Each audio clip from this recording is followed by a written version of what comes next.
Humans have always built tools faster than they have built ethics.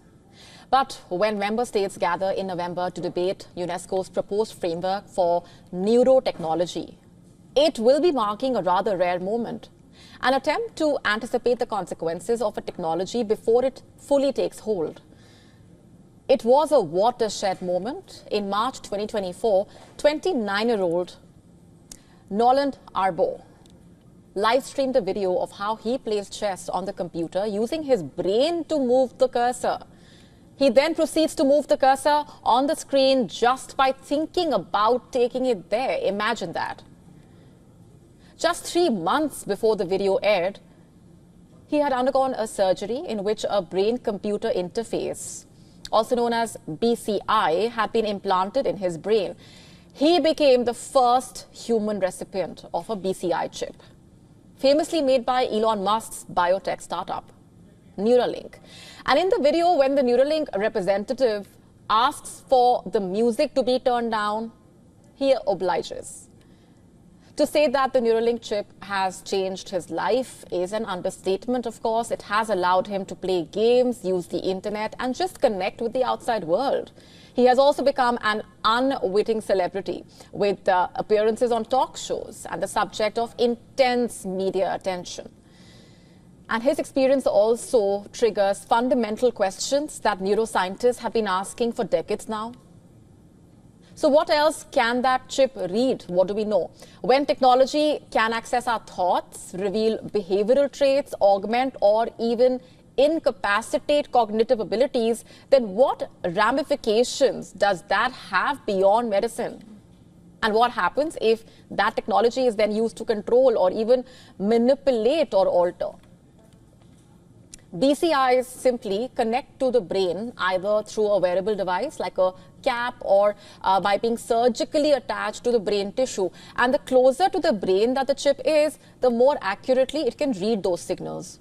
The technology is rudimentary at best, but the leaps that neuroscience has made have been astonishing.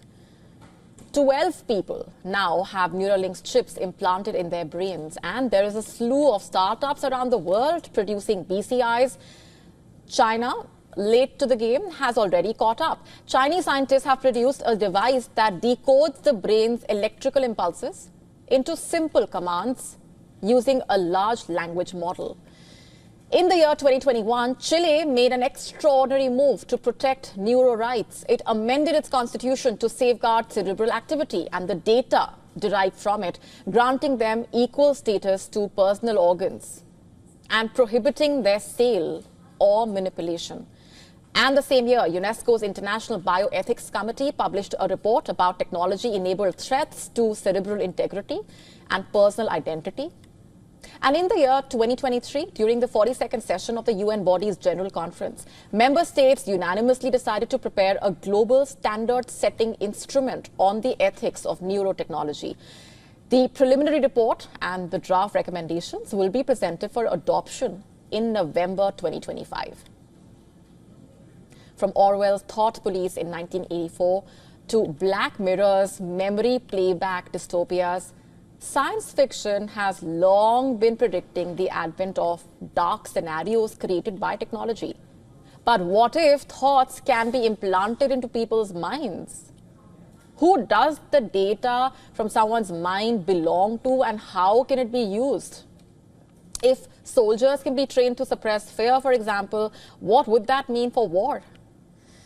As you can tell, the list of possibilities is endless, and there are no easy answers here. The UNESCO framework will not answer all of those riddles, but it will try to settle down the principles, much like the Geneva Conventions did for war. The stakes are high, to say the least. Humanity has a long history of developing technology before it learns how to use and regulate it. Will this time be any different, is the question. To stay up to speed with the latest news, download the WION app and subscribe to our YouTube channel.